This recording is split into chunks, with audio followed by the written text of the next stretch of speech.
열왕기상 11장. 솔로몬 왕은 바로의 딸 외에도 모압 사람, 암몬 사람, 에돔 사람, 시돈 사람, 헷 사람 등 많은 이방 여자들을 사랑했다. 일찍이 주께서는 다른 민족들을 두고 이스라엘 백성에게 경고했었다. 너희는 다른 민족들과 결혼해서는 안 된다. 그들이 너희를 꾀어 자기들의 신들을 섬기게 할 것이기 때문이다. 그런데도 솔로몬은 이방 여자들과 사랑에 빠진 것이다. 솔로몬이 왕비로 맞은 여자가 700명이요. 그 밖에도 첩이 300명이나 되었다. 이런 이방 여인들이 솔로몬의 마음을 빗나가게 했다. 솔로몬이 늙자 이방 여인들은 솔로몬의 마음을 다른 신들에게로 기울어지게 했다. 솔로몬은 이제 자기 아버지 다윗과는 달리 주를 온전히 섬기지 않았다. 그리하여 솔로몬은 시돈 사람들이 섬기는 아스다론 여신과 암몬 사람들이 섬기는 밀곰을 섬기게 되었다. 솔로몬은 주의 마음에 거슬리는 일을 저지르고 아버지 다윗과는 달리 주를 섬기는 마음이 온전하지 못했다.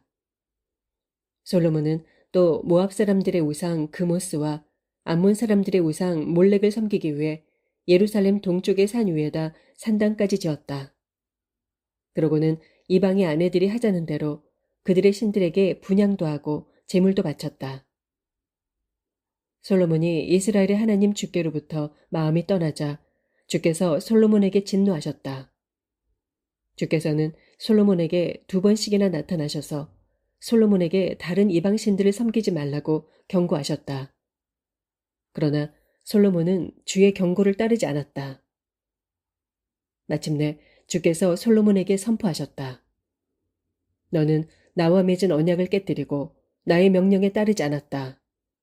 그러므로 나는 내 왕국을 분열시켜 너의 신하에게 넘겨줄 것이다. 내 아버지 다윗을 생각해서 내 생전에는 그렇게 하지 않겠지만 내 아들 때에는 나라를 둘로 갈라놓을 것이다. 하지만 나라 전체를 다 빼앗지는 않을 것이다. 나의 종 다윗을 위해 그리고 내가 선택한 예루살렘을 위해 오직 한 지파만은 남겨서 내 아들에게 줄 것이다. 주께서 에돔 사람 하닷으로 하여금 솔로몬을 거슬러 일어나게 하셨다. 그는 본래 에돔의 왕손이었다. 일찍이 다윗이 에돔을 정복했을 때 군사령관 요압은 죽은 부하들의 시체를 묻어주기 위해 에돔으로 간 적이 있었는데 그때 요압은 에돔의 남자들을 다 쳐서 죽였다. 즉 요압과 그의 부하들은 에돔 땅에 6개월 동안 머물면서 에돔 남자들을 모조리 쳐 죽였던 것이다. 그러나 당시 어린 소년이었던 하닷은 자기 아버지를 섬기던 신하 몇 사람을 데리고 이집트로 피신했다. 그들은 미디안을 떠나 바란으로 갔고 그곳에서 원주민들 몇 사람을 데리고 이집트의 파라오에게로 갔다. 그때 파라오는 하닷에게 집과 땅과 식량을 제공해 주었다. 그리고 파라오는 하닷을 총애하여 자기 아내인 다브네스의 여동생을 그에게 아내로 주었다. 다브네스의 여동생은 하닷에게 그누밧이라는 아들을 낳아주었는데 다브네스는 그누밧을 이집트 왕궁으로 데려가서 왕자들과 함께 키웠다. 그 뒤에 하닷은 다윗과 그의 군사령관 요압이 죽었다는 소식을 듣고 파라오에게 간청했다. 제가 고국으로 돌아갈 수 있도록 허락해 주십시오. 그러나 파라오는 선뜻 허락하지 않았다.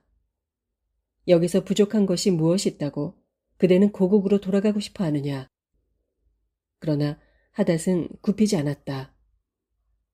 이곳에서 부족한 것은 아무것도 없습니다. 하지만 고국으로 돌아가고 싶습니다.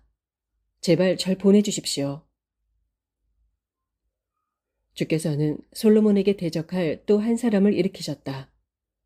그는 엘리아다의 아들 르손으로서 소바왕 하닷에스를 섬기다가 도망친 자였다. 일전에 다윗이 소바를 쳐서 하닷에셀의 군대를 무너뜨리자 르손은 패잔병들을 모아 그 무리의 두목이 되었다. 그 뒤 르손은 다메섹으로 들어가 그곳을 지배했다. 이리하여 르손은 솔로몬이 살아있는 동안 하닷과 함께 내내 그의 대적이 되었다. 르손은 수리아의 왕이 되어 이스라엘을 계속하여 괴롭혔다. 느밧의 아들 여로보암도 솔로몬 왕에게 반기를 들었다. 그는 솔로몬의 신하 중 한 사람으로 에브라임 지파 소속의 스레다 출신이었다. 그의 어머니는 과부 스루아였다. 여로보암이 솔로몬 왕을 거슬러 반란을 일으키게 된 배경은 다음과 같다. 솔로몬이 다윗성의 밀로궁을 건축하고 다윗성의 성벽을 보수할 때였다. 여로보암은 일꾼들 중 단연 탁월한 데가 있어서 솔로몬의 눈에 띄었다. 솔로몬은 그를 요셉 가문에 속하는 부역군들의 감독으로 앉혔다. 그 무렵 여로보암이 예루살렘 성읍에서 나오던 길에 실로의 예언자 아히야를 만나게 되었다. 그때 아히야는 새 옷을 입고 있었다. 두 사람이 우연히 만난 곳은 한적한 들판이었다. 여로보암을 보자 아히야는 입고 있던 새 옷을 벗어 12조각으로 찢었다. 그리고는 여로보암에게 말했다. 여로보암, 당신이 이 찢어진 옷가락 가운데 10조각을 가지시오. 이스라엘의 하나님 주께서 당신에게 이렇게 말씀하셨소. 내가 솔로몬의 손에서 나라를 빼앗아 10지파를 내게 주겠다. 그러나 내 종 다윗과 예루살렘 도성을 생각해서 한 지파만은 솔로몬이 다스리도록 남겨두겠다. 이렇게 하는 이유는 솔로몬이 나를 떠나 시돈 사람의 여신 아스타롯과 모압 사람의 우상 그모스와 암몬 사람의 우상 밀곰을 섬겼기 때문이다. 솔로몬은 자기 아버지 다윗과는 달리 올바른 길을 걷지 않았고 내 법도와 명령을 지키지 않았다. 그럴지라도 나는 솔로몬의 손에서 나라 전체를 다 빼앗지는 않겠다. 나의 명령과 법규를 잘 따랐던 나의 종 다윗을 생각해서 솔로몬이 살아있는 동안에는 그를 계속 이스라엘의 통치자로 세울 것이다. 하지만 나는 솔로몬의 아들에게서는 나라를 빼앗아 내게 10지파를 맡기겠다. 솔로몬의 아들에게는 내가 한 지파만을 주어서 내 이름을 간직하도록 선택한 예루살렘 도성의 불빛이 다윗의 이름과 함께 기억되도록 할 것이다. 하지만 나는 너를 택하여 내가 원하는 모든 지역을 다스리게 할 것이다. 너는 장차 이스라엘의 왕이 될 것이다. 나의 종 다윗처럼 내가 나의 명령에 순종하고 올바른 길을 걸으며 나의 가르침과 계명에 따라 살아가면 나는 항상 너와 함께 할 것이다. 내가 다윗에게 왕조를 세워주었던 것처럼 내 왕조도 견고하게 세워서 이스라엘을 내게 줄 것이다. 솔로몬이 지은 죄 때문에 내가 이렇게 다윗의 자손들을 괴롭게 하겠지만 영원히 그렇게 하지는 않을 것이다. 그러므로 솔로몬 왕은 정적 여로보암을 죽여 없애려고 했다. 하지만 여로보암은 이집트로 도망쳐서 시삭 왕에게로 갔다. 거기에서 그는 솔로몬이 죽을 때까지 머물러 있었다. 솔로몬 왕의 통치 기간에 생긴 다른 사건들과 또 그가 보여준 놀라운 지혜에 관한 이야기는 솔로몬 연대기에 모두 기록되어 있다. 솔로몬은 40년 동안 예루살렘에서 온 이스라엘을 다스렸다. 솔로몬이 죽자 그는 다윗성에 선조들과 함께 묻혔다. 그리고 그의 아들 르호보암이 그의 뒤를 이어 이스라엘의 왕이 되었다. 12장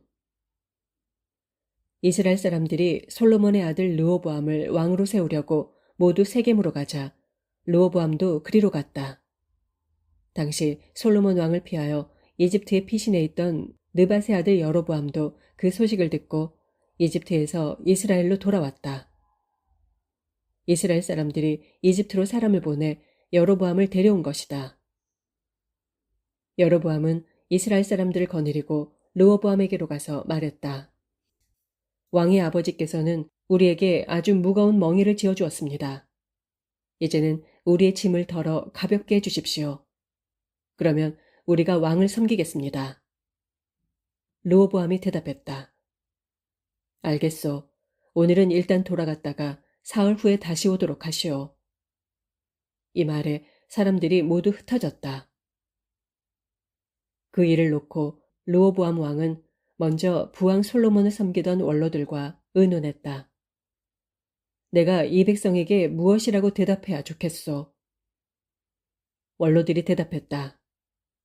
왕께서 이 백성의 종이 되어 그들을 섬기고자 한다면 그들의 요구를 받아들이십시오. 그러면 그들이 평생토록 왕께 순종할 것입니다. 그러나 르호보암은 원로들의 충고를 받아들이지 않았다. 대신에 자신과 함께 자라고 자신을 받드는 젊은 신하들에게 조언을 구했다. 그대들은 어떻게 생각하시오? 나의 아버지께서 자신들에게 부과한 멍에를 덜어달라고 요구하는 이 사람들에게 내가 뭐라고 대답해야 좋겠소? 그러자 왕과 함께 자란 젊은 신하들이 대답했다. 왕께서는 멍에를 가볍게 해달라고 요구하는 그 사람들에게 이렇게 말씀하십시오. 내 새끼손가락이 내 아버지의 허리보다 더 굵다. 그러므로 나는 내 아버지가 너희에게 지워준 짐보다 더 무거운 짐을 지워주겠다. 내 아버지는 너희를 가죽 채찍으로 때렸지만 나는 쇠 채찍으로 내리치겠다. 사흘 후 여로보암이 온 백성을 거느리고 르호보암을 찾아왔다. 왕은 그들에게 가혹한 말로 대답했다. 르호보암은 원로들의 좋은 조언을 무시하고 젊은 신하들의 악한 충고를 따랐다. 내 아버지가 너희에게 무거운 멍에를 지워주었지만 나는 그보다 더 무거운 멍에를 지워주겠다. 내 아버지는 가죽 채찍으로 너희를 때렸지만 나는 쇠 채찍으로 너희를 내리치겠다. 이렇게 왕은 백성들의 호소를 들어주지 않았다. 일이 이렇게 뒤틀린 것은 주께서 그렇게 되도록 하셨기 때문이었다. 주께서는 앞서 실로의 예언자 아이야를 보내 느밧의 아들 여로보암에게 하신 말씀을 이루고자 하셨던 것이다. 르호보암 왕이 백성들의 요구사항을 들어주지 않자 그들은 왕을 향해 외쳤다. 이새의 아들 다윗에게서 우리가 받을 몫이 무엇이 있단 말이냐. 이스라엘 백성이여 모두 일어나 각자 집으로 돌아가자. 다윗이여 이제는 당신 집안이나 돌보아라. 이리하여 이스라엘 백성들은 각자 자기 집으로 돌아갔다. 하지만 유다의 여러 성읍에 살고 있는 백성들은 여전히 르호보암의 통치를 받았다. 르호보암은 북쪽 이스라엘 사람들을 진정시키려고 부역 감독관인 아도니람을 보냈다. 하지만 그들은 아도니람을 돌로 쳐 죽이고 말았다. 그러자 르호보암은 전차를 타고 몸을 피해 간신히 예루살렘으로 도망하였다. 이때로부터 이스라엘 지파들은 다윗 왕조를 거역하여 오늘날에 이르렀다. 여로보암이 이집트에서 돌아왔다는 소식이 온 이스라엘에 전해지자 이스라엘 사람들은 자기들만의 모임을 갖고 여로보암을 모셔다가 왕으로 추대했다. 그리하여 다윗 왕조를 섬기는 사람들은 이제 유다 지파뿐이었다. 예루살렘으로 돌아온 르호보암은 유다의 모든 집안과 베냐민 지파에 소집령을 내려 군사 18만 명을 모았다. 이스라엘 지파의 가문들과 싸워 다시금 왕국을 솔로몬의 아들 르호보암에게 돌리려고 했기 때문이다. 그러나 하나님께서 예언자 스마야에게 이런 말씀을 전하셨다. 너는 솔로몬의 아들 유다 왕 르호보암과 유다 지파 및 베냐민 지파 가문의 사람들과 그 밖의 여러 백성들에게 이와 같이 전하여라. 주께서 이렇게 말씀하셨다. 너희는 너희 형제인 이스라엘 자손과 싸우지 말라. 각자 자기 집으로 돌아가라. 그것이 내 뜻에 따르는 일이다. 그러자 그들은 모두 주의 말씀에 따라 각자 자기 집으로 돌아갔다. 여로보암은 에브라임의 산간지대에 있는 세겜을 요새화시킨 후에 거기에서 살다가 분우의 성을 세우고는 그리로 옮겨갔다. 그때 여로보암의 마음에 이런 생각이 떠올랐다. 잘못하면 이 나라를 다시 다윗의 자손에게 빼앗기게 될지도 모를 일이다. 이 백성이 예루살렘에 있는 주의 성전에 제사를 드리러 다닌다면 그들의 마음이 다시 유다 왕 르호보암에게로 기울어지게 될 것이다. 그러면 그들은 나를 죽이고 르호보암을 다시 왕으로 섬기게 될 것이다. 그래서 여로보암은 신하들과 의논한 끝에 금송아지 2마리를 만들어 놓고 이스라엘 백성에게 말했다. 여러분이 제사를 드리러 예루살렘까지 올라간다는 것은 너무 번거로운 일입니다. 자, 여기를 보십시오. 여러분을 이집트에서 이끌어내신 여러분의 신이 여기 있습니다.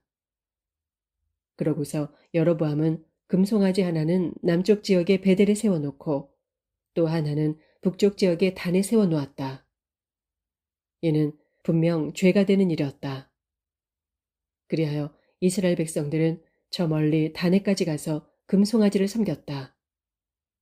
여로보암은 또 여러 높은 지대에 산당들을 짓고 게다가 레위 자손이 아닌 일반 지파 출신들을 제사장으로 임명하여 세웠다. 여로보암은 또 유다에서 행하는 절기를 본떠서 8번째 달 15일을 축제일로 정하여 제단에 희생제물을 바쳤다. 매년 그때가 되면 여로보암은 베델로 가서 자신이 만든 금송아지 앞에 제물을 바쳤다. 그는 또 베델에서 자신이 만든 산당에서 제사를 지내 제사장들도 임명했다. 이처럼 여로보암은 자신이 제멋대로 정한 8번째 달 15일이면 자신이 세운 베델의 제단에 올라가 제물을 바쳤다. 그는 이스라엘 자손들이 지켜야 할 절기를 이렇게 정하고는 자기도 그 제단에 올라가 향을 피웠다. 13장 하나님의 사람이 주의 말씀을 전하려고 유다에서 베델로 왔다. 그때 여로보암은 베델 제단 곁에 서서 막 분향하려고 하던 참이었다. 그때 하나님의 사람이 제단을 향하여 주의 말씀을 외쳤다. 너 제단아, 제단아. 주께서 이렇게 말씀하셨다. 다윗의 가문에서 요시아라는 한 아들이 태어날 것이다. 그가 너 제단 위에서 제물을 바치는 제사장들을 죽여서 제물로 바칠 것이며 사람의 뼈를 너 제단 위에서 불에 태울 것이다. 바로 그날 하나님의 사람은 자신의 예언에 대한 증거를 제시했다. 주께서 선포하신 말씀이라는 증거로 제단이 갈라지고 재가 그 위에 쏟아질 것이다. 이처럼 하나님의 사람이 제단을 향해 외치는 소리를 듣고 여로보암 왕은 제단 쪽에서 그를 향해 손을 뻗치면서 명령했다. 저놈을 당장 붙잡아라. 그러나 바로 그 순간 하나님의 사람을 향해 내뻗었던 여로보암의 손이 굳어져서 다시 거두어들일 수가 없었다. 바로 그때 제단이 갈라지고 제단에서 재가 쏟아져 나왔다. 하나님의 사람이 선포한 주의 말씀대로였다. 여로보암 왕은 하나님의 사람에게 간청했다. 제발 당신의 하나님께 기도를 드려 내 손이 원래대로 회복되게 해주시오. 하나님의 사람이 주께 기도드리자 왕의 손이 회복되어 예전과 같이 되었다. 왕이 하나님의 사람에게 말했다. 나와 함께 집으로 가서 음식을 좀 드시도록 합시다. 당신에게 선물을 한 가지 드리고 싶소. 그러나 하나님의 사람이 왕에게 대답했다. 왕이 나에게 왕의 재산 절반을 준다고 해도 왕과 함께 가지 않겠습니다. 이곳에서는 먹지도 않고 물도 마시지 않겠습니다. 주께서 저에게 그렇게 하도록 명령하셨기 때문입니다. 즉 주께서는 제게 너는 절대로 거기서 먹지도 말고 물도 마시지 말아라. 또 돌아올 때는 내가 갔던 길로 오지 말아라 하고 명령하셨습니다. 그리하여 그 하나님의 사람은 베델에 올 때와는 다른 길을 이용하여 집으로 돌아갔다. 그 무렵 베델 성읍에는 한 늙은 예언자가 살고 있었다. 하루는 그의 아들들이 그 늙은 예언자에게 와서 그날 유다에서 온 하나님의 사람이 베델 제단에서 행한 일을 들려주었다. 그가 여로보암 왕에게 한 말들도 아버지에게 그대로 말해주었다. 그들의 아버지가 아들들에게 물었다. 그 사람이 어느 길로 돌아갔느냐? 아들들은 아버지에게 유다에서 온 하나님의 사람이 이용한 길을 알려주었다. 늙은 예언자가 아들들에게 말했다. 내 나귀에 즉시 안장을 얹어다오. 아들들이 나귀의 안장을 얹자 그 늙은 예언자는 나귀를 타고 하나님의 사람을 재빨리 뒤쫓아갔다. 마침내 늙은 예언자는 어느 상수리 나무 아래에 앉아 쉬고 있는 그 사람을 만났다. 그대가 유다에서 온 하나님의 사람이요? 그 사람이 대답했다. 그렇소. 늙은 예언자는 그 사람에게 말했다. 저와 함께 우리 집으로 가서 무엇 좀 드시고 가시지요. 그 하나님의 사람이 대답했다. 아닙니다. 나는 당신을 따라서 되돌아갈 수 없습니다. 이곳에서는 아무것도 먹어서는 안 되고 물조차도 마실 수 없습니다. 주께서 제게 너는 먹어서도 안 되고 물도 마시면 안 된다. 또 너는 왔던 길로 돌아가서도 안 된다 하고 말씀하셨습니다. 그러자 늙은 예언자가 말했다. 사실은 나도 그대와 마찬가지로 예언자라오. 주께서 제게도 천사를 보내 말씀하셨소. 그 사람을 너희 집으로 데려다가 먹을 것과 마실 것으로 잘 대접해 주어라. 하고 말이요. 그런데 이 말은 그 늙은 예언자가 거짓말로 꾸며댄 말이었다. 그러자 그 하나님의 사람은 늙은 예언자의 말을 믿고는 그와 함께 그의 집으로 가서 음식을 먹고 물을 마셨다. 그들이 식탁에 앉아 있을 때 주의 말씀이 늙은 예언자에게 내렸다. 그러자 늙은 예언자는 유다에서 온 하나님의 사람에게 그 말씀을 전했다. 당신은 주의 말씀을 어기고 당신의 하나님께서 당신에게 내리신 명령을 지키지 않았소. 당신은 주께서 먹고 마시지 말라고 하신 곳에서 먹고 마시고 있소. 그러니 당신은 죽을 것이고 당신의 시체는 조상들의 무덤에도 묻히지 못할 것이요. 하나님의 사람이 먹고 마시고 나자 그를 집으로 데려왔던 늙은 예언자는 그를 위해 나귀의 안장을 얹어주었다. 길을 나선 하나님의 사람은 길에서 사자를 만났고 사자는 그를 물어뜯어 죽이고는 그의 시체를 길에 버려두었다. 나귀와 사자 모두가 그 시체 옆에 서 있었다. 지나가던 사람들이 시체가 버려져 있고 그 옆에 사자가 서성대는 것을 보고는 늙은 예언자가 살고 있는 성읍으로 와서 그 사실을 알려주었다. 그를 집으로 데려왔던 늙은 예언자가 그 소식을 듣고 말했다. 그 사람은 주의 말씀을 거역한 하나님의 사람이요. 주께서는 그 사람에게 경고하신 대로 사자를 보내어 그를 물어뜯어 죽게 하신 것이요. 늙은 예언자는 자기의 아들들이 시켜 나귀의 안장을 얹게 했다. 그는 나귀를 타고 시체가 버려져 있는 곳으로 갔다. 그때까지도 나귀와 사자는 시체 곁에 그대로 서 있었다. 사자는 나귀를 죽이지 않고 그 사람의 시체에 입을 대지도 않고 있었다. 늙은 예언자는 그 사람의 시체를 거두어 자기가 타고 간 나귀에 싣고 돌아왔다. 그런 후 그를 위해 곡을 하고 장사를 지내주었다. 늙은 예언자는 그 사람의 시체를 자신의 무덤에 안치하고는 곡을 하면서 울부짖었다. 아, 나의 형제여. 장례가 끝나자 늙은 예언자가 자기 아들들에게 말했다. 내가 죽으면 그 하나님의 사람이 안장된 무덤에 같이 묻어다오. 나의 뼈를 그 사람의 뼈 옆에 놓아두어라. 주께서 베델의 제단과 사마리아 지방에 있는 모든 산당들에 대하여 이 사람을 통해 선포한 말씀이 때가 되면 틀림없이 그대로 이루어질 것이다. 이런 일이 있은 후에도 여로보암 왕은 악의 길에서 돌이키지 않았다. 그는 그 뒤에도 산당에서 제사를 지낼 제사장들을 세우는데 아무런 기준도 없이 누구든지 원하는 자를 제 마음대로 임명했다. 이러한 죄 때문에 여로보암의 온 집안이 망하고 그의 왕가가 송두리째 무너지게 되었다.